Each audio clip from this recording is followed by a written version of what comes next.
오늘은 우리 평강이 있을지어다 라는 제목으로 같이 말씀을 나누도록 하겠습니다.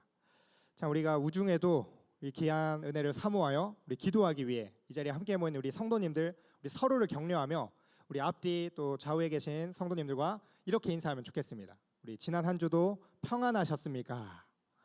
네, 평안한 한 주 보내고 또 예배에 함께 할 수 있어서 감사합니다. 네, 이렇게 우리가 참 주님 안에서 늘 주님이 주시는 평안과 또 그 기쁨 가운데 살아가기를 원하지만 참 그렇게 살아가는 것이 참 쉽지만은 않은 것 같습니다. 우리가 매일의 우리 삶 가운데 때로는 참 내게 원하는 일에 원하지 않는 날씨, 또 여러 인생의 고락과 또 과정들 속에서 참 지치고 힘들 때도 많이 있고요. 이렇게 참 넘어지는 상황 속에서도 우리가 참 힘을 내서 하루하루를 참 힘겹게 살아가죠. 이렇게 우리가 하나님께서 우리에게 주신 은혜를 바라보면서 정말 그 가운데 늘 정말 믿음을 잃지 않고 정말 주님이 주시는 기쁨과 평안이 오늘 예배를 통하여서 가득 넘치는 그런 은혜의 시간 되길 주님의 이름으로 소망합니다. 아멘. 네, 오늘 본문의 말씀을 우리가 함께 살펴보시면 이제 예수님께서 예루살렘에 모인 제자들에게 이제 나타나시는 그 사건을 우리가 함께 살펴보게 됩니다. 근데 지금 이 사건은요, 이제 예수님께서 십자가를 지시고 이제 죽음 당하신 후에 부활하셔서 그 부활하신 그날 저녁에 일어난 일입니다. 그러니까 지금 제자들은 예수님께서 부활하셨다는 소식을 들었는데요, 그들의 반응이 어땠죠? 네, 믿지 못했습니다. 오늘 우리가 읽었던 본문의 그 전반부를 보면 이제 그들이 어떻게 반응했는지를 잘 보여주고 있어요. 가장 먼저 예수님의 부활을 목격했던 이제 막달라 마리아와 이 여인들이 지금 예수님의 무덤이 비어 있다, 그리고 천사가 말씀하셔서 예수님이 부활하셨다라는 소식을 전했을 때 이 제자들은 모두가 두려워하며 이것을 믿지 못했습니다. 참 예수님을 따르며 참 3년 동안 동거동락했던 그 제자들의 모습이라고 하기에는 참 아쉬움이 많이 남는 그런 모습이죠. 심지어 제자들은 어떻게 하는지 한데 모여서 모든 분들을 걸어 잠그고 그저 두려움에 떨고 있었습니다. 참 하나님께서 예수님을 보내셔서 그 예수님의 말씀 가운데 예수님이 우리의 모든 죄를 지고 이제 십자가에서 죽음 당하신 후에 반드시 부활하실 것을 수차례 말씀해 주셨죠.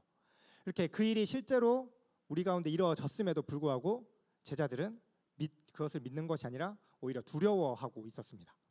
참 그만큼 이들이 큰 신변의 두려움을 느끼고 있었다는 것인데요. 근데 이 상황을 한번 보시면요, 참 제자들은 믿지 못하고 두려워하고 있었던 반면 오히려 우리가 예수님을 십자가에 못 박았던 그 유대 종교 지도자들은요, 오히려 예수님이 부활하신다는 그 말을 귀담아 듣고 마음에 담아두고 있었던 것을 우리는 보게 됩니다. 그래서 이 제자들은 3년 동안 말씀의 가르침을 받고 예수님이 행하셨던 모든 이적과 기적과 심지어 죽은 자를 살리는 그런 놀라운 이적까지도 모두 같이 경험했습니다. 그렇게 예수님께서 다른 일을, 죽은 자를 살리시는 것을 경험했다면 예수님께서 자신이 죽으신 지 3일 만에 부활하신다는 것, 이것을 이루어 가실 것이라는 걸 믿지 못한다는 것은 참 믿음이 부족하다고 밖에는 설명하기가 어렵죠. 그런데도 제자들은 이것을 믿지 못했습니다. 그런데 그들이 그 전까지 예수님을 따를 수 있었던 것은요, 예수님이야말로 자신들이 기대했던, 모든 유대인들이 기대했던 오실 메시아라고 믿었기 때문이죠. 그렇게 예루살렘으로 입성하실 때만 해도 예수님이 모든 유대인들의 환영을 받으며 호산나 다윗의 자손이여 찬송하리로다 높임 받을 때만 해도요, 마치 자신들도 그 예수님의 영광과 그 새로운 나라를 만들고 정말 희망찬 미래를 향해 우리도 그 자리에서 함께 그 영예를 누릴 수 있을 것처럼 그런 그 영광을 함께 누리고 있었습니다. 그런데 막상 예수님이 십자가를 지는 그 고난의 순간에는 모두가 예수님을 배반하고 그 자리에서 도망하기 바빴던 모습을 볼 수 있죠. 그런데 오늘 이 종교 지도자들은요, 참 자신들의 기득권이 빼앗길 것이 두려워서 그래서 예수님을 하나님의 아들로 인정하지 못했을 뿐입니다. 오히려 예수님의 말씀에 대해서 죽은 지 3일 만에 부활할 것이란 것을 마음에 두고요, 지금 예수님의 무덤을 지키는 그 사람들에게 또 자신의 수하들에게 돈을 주어서 포섭하여서 자, 혹시라도 예수님의 그 무덤이 비면 이건 제자들이 시체를 빼돌렸다라고 해라, 그렇게 거짓 증언을 하게 할 만큼 예수님이 말한 대로 무언가 이루어지는 그 전에 놀라운 일들, 그 말씀의 능력을 알고 있었습니다. 그러니까 참 우리가 이런 모습을 바라보면요, 참 제자라고 하는 이들도 참 하나님을 향한, 또 예수님을 그대로 따르는 믿음에서 참 부족한 것이 보이기도 하고요. 또 심지어 예수님을 적대하는 자들에게도 그럼에도 예수님의 말씀을 무언가 조금 인지하고 귀담아 듣고 있었던 모습도 우리가 바라보게 되죠. 그래서 결국 우리에게 중요한 것은, 우리가 예수님을 믿고 따르는 것은 우리 죽음과 모든 우리의 사고와 기준을 넘어서서 우리 죽음까지도 모든 생명의 그 부활로 능력을 보이시는 예수님만 우리 믿고 따라야 할 것입니다. 결국 그들은 이제 예수님께서 누명을 쓰고 이제 죽음을 당하시게 된 것, 그것만 바라보고요. 혹시나 우리도 예수님을 따랐던 것으로 인해 우리도 똑같이 무언가 잡히고 고난 당하진 않을까, 그저 집에 모여서 모든 문들을 걸어 잠그고 숨어 있을 뿐이었습니다. 참 이들이 얼마나 두려웠으면, 우리 19절을 보시면요, 이제 모인 곳에 문들을 닫았다라고 하고 있습니다. 이 모인 곳에 문들, 이 복수로 표현한 것을 보면요, 이들은 그저 뭐 문만, 대문만 잠근 것이 아니라 뭐 후문이나 어디 밖으로 나갈 수 있는 어떤 뭐 창문, 밖으로 통하는 모든 공간들을 철저히 틀어막고 외부로부터 완전히 단절돼서 두려움에 떨었던 것을 우리가 어느 정도 볼 수 있습니다. 근데 참 이렇게 예수님의 부활을 경험하고도 참 좌절에 빠져 있는 제자들과 달리 참 감사한 것은, 예수님께서는 이런 제자들에게도 먼저 찾아가셔서 그들에게 평안을 선포하신다는 것입니다. 우리 19절 말씀을 우리 다시 한번 읽어보실까요? 우리 함께 읽습니다. 시작. 이날 곧 안식 후 첫날 저녁 때 제자들이 유대인들을 두려워하여 모인 곳의 문들을 닫았더니 예수께서 오사 가운데 서서 이르시되 너희에게 평강이 있을지어다. 아멘. 네, 예수님께서는 지금 두려움에 모든 문들을 걸어 잠그고 두려움에 빠져 있는 제자들에게 가셔서 평강을 선포하십니다. 참 예수님은 지금 당하신 상황을 바라보면요, 오히려 위로를 받아야 될 분은 예수님이시죠. 바로 전날만 해도 그 모든 로마 병정들에게 그 많은 수치와 고난과 채찍에 맞으시고 십자가에서 죽음을 당하신 것이 예수님이셨습니다. 오히려 제자들은 그런 예수님을 바라보면서 도망하기 바쁘고 자신의 신변, 안전을 지키기 바빴던 것이 제자들이었죠. 근데 지금 모습은 그런 고난을 받으셨던 예수님이 도망을 가고 안전을 추구했던 제자들을 향해서 너희에게 평강이 있을지어다 라고 말씀하고 계십니다. 이렇게 예수님께서는 어떠한 상황과 고난 가운데 때로는 좌절하고 낭망하고 끊임없이 넘어지는 우리가 평강하기를 원하시는 그런 분이라는 사실을 우리가 늘 기억하면 좋겠습니다. 참 우리가 아무리 뭐 믿음이 좋고 믿음이 없고 우리가 능력이 있고 없고 어떤 모습에 상관없이 그저 하나님께서는 우리가 평안하고 주님의 은혜, 주님의 그 사랑을 충만하게 누리기를 원하신다는 것이죠. 참 제자들은 예수님을 배반했지만 예수님은 약속하셨던 그대로 3일 만에 부활하셨고 그렇게 모든 문들이 닫혀있는 그 집에도 들어가셨습니다. 이렇게 부활의 몸은요, 지금 그 제자들이 모든 문들을 다 걸어 잠그고요, 외부로부터 완전히 단절된 그 공간까지도 통과하셔서 들어가셨습니다. 그만큼 이런 초월적이고 신령한 몸으로 나타나셨는데요. 근데 이 믿지 못하는 제자들에게 이러한 육신의 모습 몸으로 부활하셨지만 그렇게 그들 가운데 신령한 몸으로 나타나셔서 분명하게 자신이 부활하셨다는 사실을 그들에게 보여주셨습니다. 참 제자들에게 제자들의 말씀을 믿지 못하고 수없이 넘어지지만 그럼에도 끊임없이 찾아가셔서 분명히 부활하셨던 그 증거를 그들에게 보이시고 더 하나님을 굳게 붙잡고 믿기를 바라시는 것이 하나님의 마음이라는 것, 우리가 다시 한번 기억하면서 참 예수님은 이렇게 제자들이 끊임없이 부활의 증거 또 예수님의 말씀을 바라보고 믿기를 바라시는데요, 그런 부활의 기적을 보여주신 것도 너무나 놀라운 사건이죠. 그런데 이런 놀라운 부활의 능력을 경험하게 된 것도 모자라서요, 그것을 넘어서서 우리가 늘 평강 가운데 하나님이 주시는 은혜를 누리기를 원하십니다. 그리고 예수님께서 이것을 직접 이루어 주셨죠. 하나님과의 화평과 우리의 관계는 우리가 지었던 죄로 인하여 완전히 깨어졌었습니다. 참 첫사람 아담이 범죄한 이후로 우리의 모든 인류는 다 죄인으로 죄를 가지고 태어나게 되었죠. 이렇게 하나님과의 막힌 담을 허무시고 다시 하나님과의 관계를 회복시키신 것은 우리의 모든 죄를 지시고 죄와 사망과 그 모든 저주를 짊어지신 예수님의 그 십자가 보혈의 능력으로 말미암아 우리는 다시 하나님의 관계가 회복되었습니다.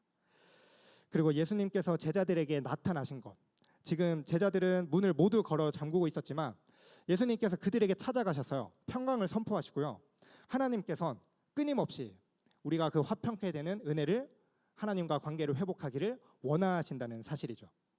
이렇게 두려움에 빠진 우리에게 평강을 내려주실 뿐만 아니라 우리가 가지고 있는 모든 상처, 또 우리가 어떤 심경의 변화나 때로는 믿음의 고난으로 인해 끊임없이 주님을 받아들이지 못하는 상황 속에서도요 우리가 말씀을 붙잡고 다시 살아갈 새 힘을 얻을 용기를 주시는 분이 예수님이라는 사실입니다. 참 이런 하나님의 은혜와 참 우리를 향한 끝없는 사랑을 바라보면서 우리가 이것에 부응하는 삶은 정말 주님께서 우리에게 찾아오실 때 우리가 주저하지 않는 것입니다. 정말 주님이 우리를 부르실 때 그 부르심에 언제라도 달려나가 온전히 하나님의 말씀 따라 정말 주님의 그 뜻을 이루어 살아가기로 다짐하고 결단하는 이 자리에 함께한 모든 우리 성도님들 되시길 주님의 이름으로 소망합니다. 아멘. 이렇게 예수님께서 참 다친 문들도 통과하실 만큼 신령한 몸을 입고 오셨죠. 우리가 참 이런 상황을 살펴보면요, 우리가 어떤 물체를 통과하기 위해서는 이게 공상 어떤 영화 속에서나 일어날 일이고 일상적으로 일어날 것이라고는 믿겨지지가 않습니다. 그런데 그 상황 속에서 예수님은 고난의 상처들, 십자가에 못 박히시고 허리에 찔리신 그 상처는 다 가지고 계셨습니다. 우리 20절 말씀을 또 같이 한번 읽어보실까요? 우리 20절 함께 읽습니다. 시작. 이 말씀을 하시고 손과 옆구리를 보이시니 제자들이 주를 보고 기뻐하더라. 아멘.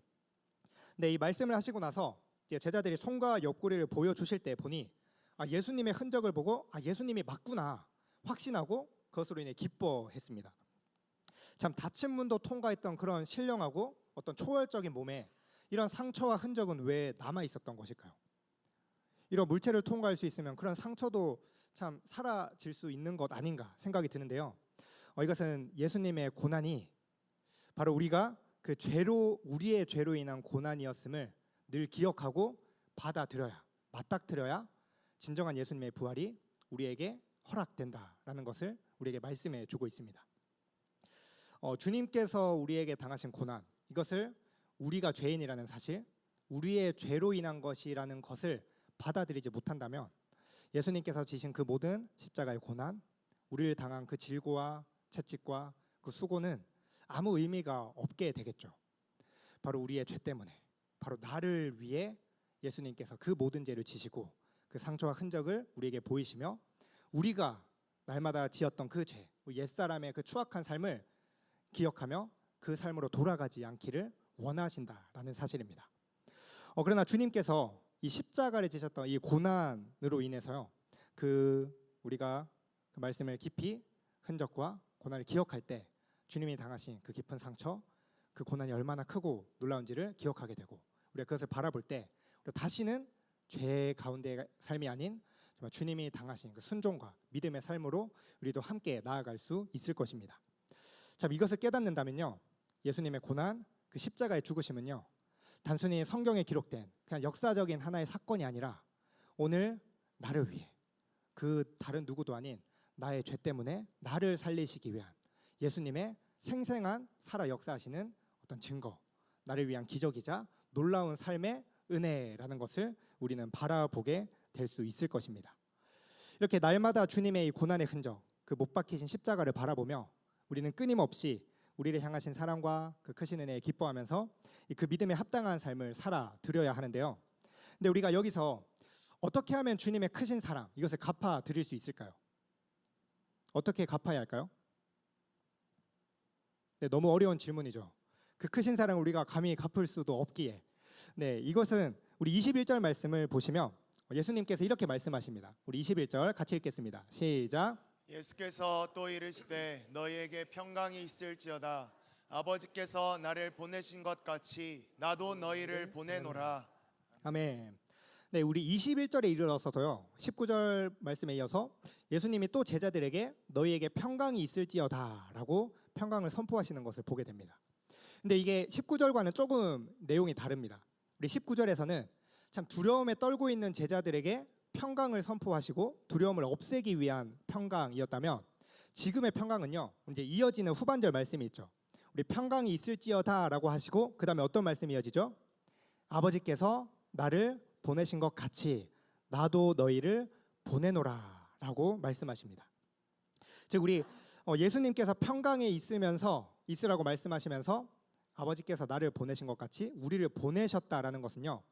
우리가 누리는 평강은 그 평강의 진정한 완성은 예수님께서 우리를 보내시는 그 사명에 충실히 우리가 순종할 때 진정한 그 평강이 완성되어진다는 것을 우리에게 말씀해주고 있는 것이죠.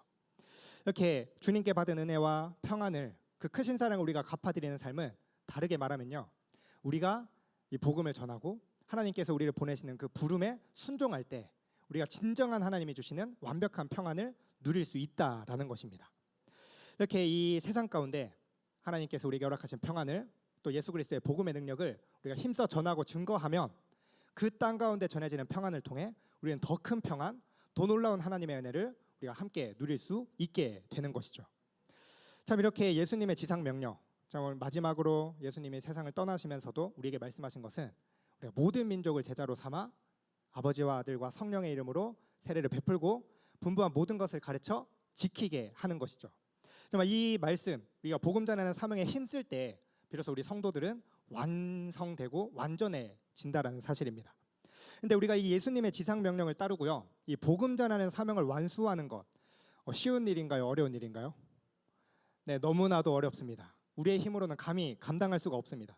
특히 우리가 지금 새생명 축제 우리가 열심히 준비하고 또 태신자를 작정해서 품고 기도하고 계시죠? 네, 기도하고 계시죠? 네, 아멘. 우리가 참 태신자를 품고 기도하지만 막상 그들에게 복음을 전할 때 참 우리 관계 안에서 받아들이고 또 호응하고 긍정적으로 대하는 분들도 있지만 참 부정적으로 또 적대하고 또 극심하게 거절하는 분들도 있습니다. 참 그들에게 담대히 복음을 선포하고 또 하나님이 우리에게 맡기신 복음 전하는 사명을 감당하는 것 참 쉽지 않은 일인데요. 그런데 이것을 하나님께서 평강을 주시면서 그냥 하라, 부담만, 책임만 주시는 것이 아니라 우리가 이것을 감당할 수 있는 권능까지도 주셨다라는 사실이죠. 우리 뒤에 이어지는 22절 말씀 또 우리 같이 한번 읽어보실까요? 우리 22절 함께 읽습니다. 이 말씀을 하시고 그들을 향하사 숨을 내쉬며 이르시되 성령을 받으라. 아멘. 네, 예수님께서는 우리를 이 땅에 보내시면서 복음을 전하고 예수님의 그 부활의 능력을 경험한 것을 전하라고 말씀하시면서 우리에게 성령을 받으라라고 말씀하셨습니다. 즉 우리가 그 사명을 완수할 수 있는 비결, 어떤 능력, 힘이 되는 것은 성령의 능력으로 감당할 수 있다라는 것이죠. 그리고 여기서 우리 숨을 내쉬며라는 단어에 주목할 필요가 있습니다. 우리가 숨을 내쉬며 여기서 굳이 숨을 내쉰다는 표현을 사용하셨는데요. 보통 성경에서 이 숨, 또 바람은요, 이 성령으로 해석됩니다. 성령을 상징합니다. 그 히브리어로는 루아흐라고 해서 숨 또는 뭐 생기, 생령 또는 성령으로 이렇게 우리가 번역해서 사용합니다. 왜냐면 우리 여기서 이제 숨을 내쉰다, 숨을 불어넣으셔서 생기를 불어넣어서 생령이 된다라고 하면 떠오르는 성경 구절이 있으시죠? 네, 처음 흙으로 사람을 빚으시고 그 코에 생기를 불어넣으시니 사람이 생령이 되니라. 네, 7절 말씀 우리 같이 한번 읽어보도록 하겠습니다. 창세기 2장 7절 읽습니다. 시작. 여호와 하나님이 땅의 흙으로 사람을 지으시고 생기를 그 코에 불어넣으시니 사람이 생령이 되니라. 아멘. 네, 하나님께서 첫사람 아담을 지으시고 생기를 불어넣으셔서 생령으로 만드신 성령의 사람으로 선하고 아름다운 세상을 창조하셨습니다. 그런데 첫사람 아담이 하나님께서 그 하나님을 알고 성령의 능력으로 그 온 땅과 만물을 하나님의 뜻대로 다스려야 하는 사명을 충실히 감당하지 못했죠. 그 아담이 죄를 지음으로 말미암아 우리는 하나님과의 관계도 깨어지고 모든 이 창조 피조 세상을 우리가 무너뜨리고 말았습니다. 그런데 예수님께서 다시금 그 땅을 회복시키시기 위해 우리의 모든 죄인들의 죄를 대신해서 구속하시고 우리에게 선포하신 사명은요, 그 코에 생기를 부어넣어 생령이 되게 하셨던 첫사람 아담의 사역과 같이 우리 제자들에게, 이 말씀을 받는 우리에게 숨을 내쉬며 성령 충만하게 하셔서 다시금 그 처음의 사명을, 하나님이 지으셨던 아름답고 선한 세상을 믿음으로 회복시키는 귀한 사명을 주셨다라는 것입니다. 이렇게 아담과 하와가 죄로 인해 깨어졌던 세상을 다시 예수 그리스도를 통해 회복하시고 그 회복된 세상을 하나님이 처음 지으신 모습대로 가꾸어 가는 것, 완성해 나가는 것. 이것을 누구에게 사명을 주셨다고요? 우리에게. 성령을 받고 우리가 이 사명을 감당하기 위해 우리를 부르셨다라는 것입니다. 이렇게 우리는 예수 그리스도를 믿음으로 이전에 우리 죄로 사로잡혀 있던 모든 죄의 허물을 다 벗어버리고 이제 다시금 새로운 생명을 입어 하나님의 귀한 사명을 받았습니다. 그래서 우리는 어떤 존재로 살아가게 되는지 요한복음 3장 5절에서는 이렇게 말씀하시죠. 예수님께서 이렇게 말씀하셨습니다. 예수께서 대답하시되 진실로 진실로 내게 이르노니 사람이 물과 성령으로 나지 아니하면 하나님의 나라에 들어갈 수 없느니라. 아멘. 네, 물과 성령으로 거듭날 때 우리가 하나님의 나라에 들어갈 수 있다. 즉 우리가 하나님의 자녀로 살아가고요. 그렇게 하나님의 나라에 들어가는 축복 가운데 살아갈 수 있는 것은 우리가 성령으로 거듭난 자만이 누릴 수 있는 특권, 은혜라는 사실입니다. 이렇게 이 모든 성령을 받고 새로운 삶을 살아가는 시작은 예수 그리스도를 믿음으로 시작되는 것이죠. 이렇게 죄로 인해 타락한 우리를 다시 회복시키신 재창조의 사건이 우리를 다시 부르신 놀라운 사명의 사건이었습니다. 그래서 예수님께서는 이 거듭날 제자들, 지금 주님을 믿고 따름으로 지금 이 자리에 있는 저와 여러분에게 이 귀한 사명을 허락하셨습니다. 믿으십니까? 아멘. 근데 우리 이 사명을 감당하기 위해서요, 우리의 부활과 생명화 그리고 무엇보다도 우리에게 평강하기를 원하시는 평강을 주시고요, 이 평강을 더 완성해 나가는 길을 하나님이 주신 성령의 능력 가운데 복음을 전하는 것이라고 우리에게 말씀합니다. 그래서 우리의 지금의 삶을 돌아볼 때 과연 우리는 이런 사명감을 가지고 정말 이 세상을 변화시켜 나가고 세상 가운데 복음을 전하는 사명 충실히 감당하고 계신가요? 네, 저부터도 참 돌아볼 때 너무나도 부끄럽습니다. 저는 참 우리 교회에 와서 너무 감사한 일이요. 제가 이전까지 사역을 할 때는 어떤 새생명 축제가 되고 이런 행사를 하면 교역자들은 뭔가 그 영혼을 구원하는 일, 복음을 전하는 일에 이렇게 앞장서서 하기보다 성도님들을 열심히 하도록 독려하는 역할을 많이 했던 것 같습니다. 근데 제가 여기 와서 가장 먼저 들은 것이 우리 교역자들도 다 태신자 작정해야 하고 복음을 전해야 한다는 것. 들었을 때 한편으로는 이제 부담도 됐지만 네, 너무 참 이거에 한편으로 귀하다는 것을 다시 생각하게 됐습니다. 우리가 사명자라는 이유로 때로는 내가 신앙의 연수가 오래됐고 이전에 전도를 많이 했다는 이유로 참 이 복음 전하는 사명, 내가 열심히 하나님의 뜻을 이루어 나가는 것에 소홀하기 쉬운 것이 참 우리의 익숙해지는 은혜에 좀 젖어 있는 우리의 모습이 되는 것 같습니다. 그런데 하나님께서는 우리가 그렇게 이전에 받았던 은혜에 머물러 있는 것이 아니라 우리에게 주어진 삶을 끊임없이 계속해서 이 복음 전하는 사명을 감당해 나가는 것이야말로 하나님께서 우리를 맡기신 다시 이 세상을 회복시켜 나가는 사명이라고 말씀하시는 것이죠. 이렇게 주님께서는 그런 이 귀한 사명을 그냥 너희가 알아서 감당해라, 그냥 책임과 신앙의 연수와 은혜를 사모하면서 감당해라가 아니라 우리를 어려울 때도 넘어질 때도 찾아오시고 우리를 평안한 가운데 우리가 그 삶을 감당할 성령의 능력까지 부어주신다는 것이죠.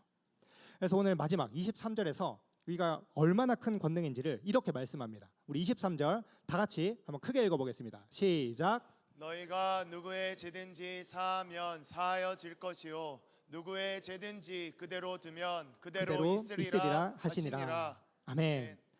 네, 너무나도 놀라운 말씀을 하시는데요. 너희가 누구의 죄든지 사하면 사하여질 것이라고 말씀합니다. 근데 우리가 이 말씀을 자세히 들여다보면 이 죄사함의 권세를 이 죄사함의 권세는 누가 가지는 것이죠? 예수님, 오직 하나님만이 가지시는 절대자의 권능입니다. 근데 우리 제자들을 향해서 너희가 누구의 죄든지 사하면 사하여질 것이요 누구의 죄든지 그대로 두면 그대로 있으리라 라고 말씀하셔요. 참 이것이 얼마나 크고 얼마나 큰 권능의 일인지 우리는 참 그냥 이렇게 익숙하게 읽는 말씀으로 그저 평안을 주시고 이 사명 감당하게 하는구나 라고 넘길 수 있습니다. 이렇게 예수님께서 말씀하신 것은요, 우리가 전하는 복음의 무게가 이만큼 크다는 것입니다. 내가 복음을 전할 때 무언가 죄를 사할 수 있는 능력이 있다는 것이 아니라 우리가 예수 그리스도를 믿음으로 우리가 구원을 얻었던 것처럼 우리가 전하는 복음, 예수 그리스도를 믿어야 구원을 얻는다는 그 복음이 전해질 때 이것을 믿는 이들이 믿을 때 죄사함을 받을 수 있고 믿지 못할 때 그대로 죄 가운데 죽어갈 수 있다는 것. 우리가 한 영혼을 살리고 죽어가는 일에 우리의 입술을 통해 쓰임 받을 수 있다는 것. 이것이 얼마나 큰 은혜인지를 우리가 이 시간 깊이 깨닫고 이 일에 힘쓰는 저와 여러분 되시길 정말 주님의 이름으로 소망합니다. 아멘. 이렇게 예수님께서는 우리가 이 귀한 사명, 감히 죄를 사할 수 있는 그 권능까지도 우리의 입술을 통해서 감당할 수 있는 은혜를 허락하셨습니다. 참 이 귀한 사명에 동참할 준비가 되셨나요? 아멘. 아멘 안 하신 분들은 아직 준비가 안 되신 거라 더 하나님의 은혜를 갈구하면서 시간 기도하면서 그 은혜 받기를 바라고요. 이렇게 우리가 능력이 있어서 이것을 감당하는 것이 아니라 하나님께서는 성령을 통해 우리가 이것을 감당할 수 있음을 힘있게 말씀합니다. 그래서 우리 마지막으로 우리가 의지할 것, 주님이 약속하신 성령, 우리 사도행전 1장 8절 말씀을 함께 읽겠습니다. 우리 같이 읽습니다. 시작. 오직 성령이 너희에게 임하시면 너희가 권능을 받고 예루살렘과 온 유대와 사마리아와 땅 끝까지 이르러 내 증인이 되리라 하시니라. 아멘. 네, 시간 우리 가운데 정말 성령이 강력하게 임하셔서 우리의 입술을 통해 정말 수많은 이들이 정말 죄를 회개하고 주님께로 나오는 놀라운 그 귀한 사역에 우리가 동참하기를 바라고요. 이 귀한 사명을 위해 가장 먼저 우리가 평안하기를 원하시는 주님, 그 평안을 완벽하게 이루어가는 것이 이 복음 전하는 사명이란 것을 다시 한번 기억하며 우리 주님이 맡긴 복음 전하는 귀한 사명에 다 같이 헌신하시는 이 자리에 함께한 우리 신일교회 성도님들 되시길 주님의 이름으로 축원합니다.